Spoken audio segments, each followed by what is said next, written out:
পিছিয়ে পড়া কেন যে আমাদের রাস্তাঘাট দেখে বোঝা যায় উন্নয়নের ছোঁয়া একটু কম পৌঁছানো হয়েছে।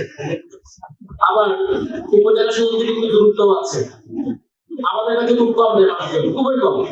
আমাকে একটা ইঞ্জিনিয়ার মানুষ খুব কম, এই তিনটে ইঞ্জিনিয়ার মানুষ, তিনটার বেশি দুইটা ইঞ্জিনিয়ার মানুষ জ্বালাতন সব করে, ঠিক আছে? একটা বলে জলদান একদম করে জ্বালাতন করে না। জ্বালাতনটা আসলে মানে কিছু ওই যেটা হয় যে আমরা অনেক দাবি নিয়ে যাই, অনলাইন অভিযোগ নিয়ে যাই, এটা করাটা আমি জ্বালাতন ভাষা জ্বালাতন বলা যাবে না, কিন্তু বলা যায় যে অনেকটা যে এই কাজগুলো না গেলেও আমার কাছে পারে, বিশেষ করে সাতটা পেয়ে যায়, হাতে পেয়ে যায়, কিন্তু জল্লা থেকে কোনো মানুষের আসা পর্যন্ত আমার কাছে এরকম কোনো অনেক অভিযোগ কিংবা অনেক দাবি খুব কম দিয়েছে। সেজন্য আমিও বলি যে সবসময় চেষ্টা করি যে আমার পক্ষ থেকে থাকলে অন্তত জল্লাকে একটু প্রাধান্য দেওয়ার জন্য।